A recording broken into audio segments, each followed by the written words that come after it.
Assalamualaikum warahmatullahi wabarakatuh.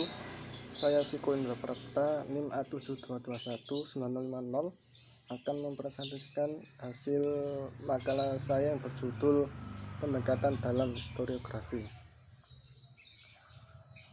Poin pertama, definisi pendekatan. Pendekatan adalah cara pandang atau paradigma yang terdapat dalam suatu bidang ilmu yang selanjutnya digunakan dalam memahami sejarah. Sejarah dapat diteliti dengan menggunakan berbagai paradigma. Realitas kesejarahan yang diungkapkan mempunyai nilai kebenaran sesuai dengan kerangka paradigmanya. Karena itu, tidak ada persoalan apakah penelitian sejarah itu penelitian ilmu sosial atau penelitian legalistik atau penelitian filosofis. Sedangkan menurut Persudi Surparlan, dalam dunia ilmu pengetahuan, makna dari istilah pendekatan adalah sama dengan metodologi, yaitu sudut pandang atau cara melihat dan memperlakukan sesuatu yang menjadi perhatian atau masalah yang dikaji. Poin kedua, pendekatan dalam historiografi. Ada beberapa macam pendekatan dalam historiografi. Berbagai pendekatan tersebut meliputi pendekatan normatif, pendekatan antropologis, pendekatan sosiologis, pendekatan filosofis, pendekatan politis, dan pendekatan interdisipliner. Pertama, pendekatan normatif. Pendekatan normatif adalah pendekatan yang memandang agama dari segi ajarannya yang pokok dan asli dari Tuhan yang di dalamnya belum terdapat pemikiran manusia. Dalam pendekatan ini, agama dilihat sebagai suatu kebenaran yang mutlak dari Tuhan yang di dalamnya belum terdapat penalaran pemikiran manusia. Dalam kaitan ini, agama tampil sangat prima dengan seperangkat cirinya yang khas.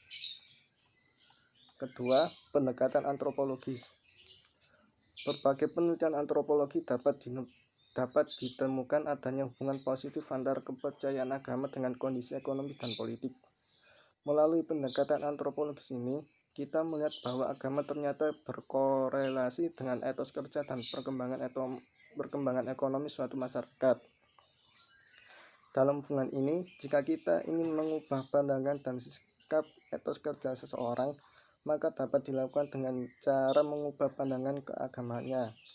Selanjutnya, melalui pendekatan antropologis ini, kita dapat melihat agama dalam hubungannya dengan mekanisme social organization yang juga tidak kalah menarik untuk diketahui oleh para peneliti sosial keagamaan. Yang ketiga, pendekatan sosiologis. Pada dasarnya, sosiologi dapat dipahami sebagai ilmu yang mempelajari kehidupan sosial manusia dalam tata kehidupan bersama. Ilmu ini memusatkan telaahnya pada kehidupan kelompok dan tingkah laku sosial yang lengkap dengan produk kehidupannya. Sosiologi ini tidak tertarik pada masalah-masalah yang sifatnya kecil, pribadi, dan unik. Sebaliknya, ia tertarik pada masalah-masalah yang sifatnya besar dan substansional, serta dalam konteks budaya yang lebih luas. Penerapan pendekatan sosiologis Islami ini diantaranya misalnya bagaimana mengimplementasikan syariat dalam masyarakat Islam, dengan catatan bahwa peneliti harus menjauhi sikap yang negatif. Yang keempat, pendekatan filosofis. Filsafat mencari sesuatu yang mendasar, asas dan inti yang terdapat di balik yang bersifat lahiriah. Berpikir secara filosofis tersebut selanjutnya dapat digunakan dalam memahami sejarah, dan maksud agar hikmah, hakikat atau inti dari ajaran sejarah dapat dimengerti dan dipahami secara seksama. Karena demikian, pentingnya pendekatan filosofis ini, maka kita menjumpai bahwa filsafat telah digunakan untuk memahami berbagai bidang lainnya selain sejarah. 5. Pendekatan politis. Menurut Daliar-Nur, politik adalah segala aktivitas atau sikap yang berhubungan dengan kekuasaan dan yang bermaksud untuk mempengaruhi dengan jalan mengubah atau mempertahankan suatu macam bentuk susunan masyarakat. Masalah politik ini selanjutnya berhubungan dengan perdebatan hubungan agama dan negara, mengalami perdebatan yang cukup panjang di kalangan ulama Islam hingga kini.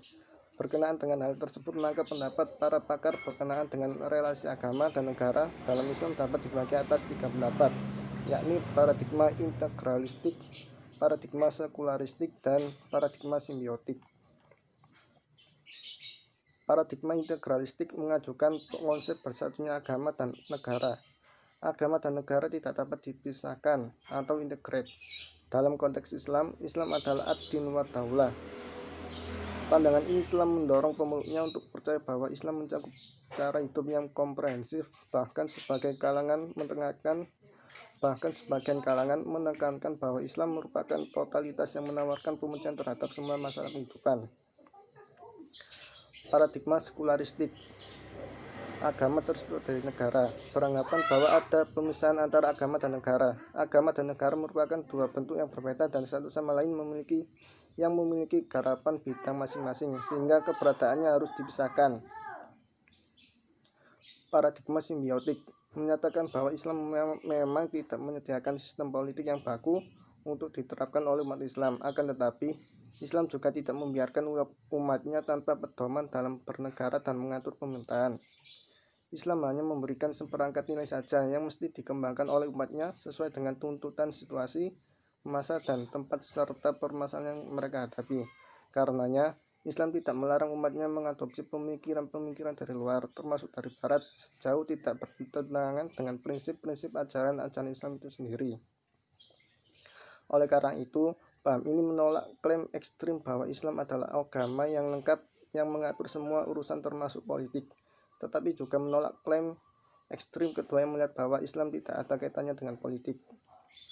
Paham ini memahami bahwa agama dan negara adalah saling membutuhkan, artinya memiliki hubungan yang timbal balik. Perbedaannya dengan aliran integralistik adalah bahwa agama dan negara suatu etnisitas yang berbeda, namun saling membutuhkan, bukannya menyatu seperti yang dimaksud pada paham integralistik. Yang terakhir, pendekatan interdisipliner. Pendekatan interdisipliner memusatkan perhatian pada masalah-masalah sosial yang dapat didekati dari berbagai disiplin keilmuan sosial. Dalam pendekatan ini, konsep-konsep dari berbagai ilmu sosial atau bidang studi telah terpaku sebagai suatu kesatuan sehingga banyak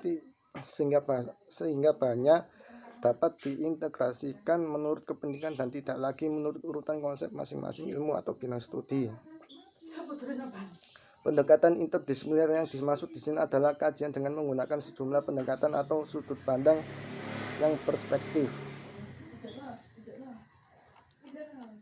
Kesimpulan, pendekatan adalah cara pandang atau paradigma yang terdapat dalam suatu bidang ilmu yang selanjutnya digunakan dalam memahami sejarah. Sejarah dapat diteliti dengan menggunakan berbagai paradigma. Realitas kesejarahan yang diungkapkan mempunyai nilai kebenaran sesuai dengan kerangka paradigmanya. Karena itu tidak ada persoalan apakah penelitian sejarah itu termasuk penelitian ilmu sosial atau penelitian legalistik atau penelitian filosofis. Ada beberapa macam pendekatan dalam historiografi ini, yaitu pendekatan normatif, pendekatan antropologis, pendekatan sosiologis, pendekatan filosofis, pendekatan politis, dan pendekatan interdisipliner. Bersamaan dengan itu, makna metodologi juga mencakup berbagai teknik yang digunakan untuk melakukan penelitian atau pengumpulan data ini, yang sesuai dengan cara kita melihat dan memperlakukan masalah yang dikaji.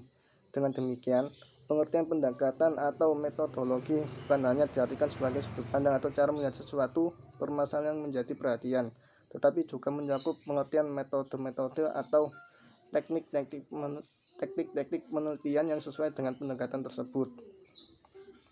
Sekian dari saya. Wassalamualaikum warahmatullahi wabarakatuh.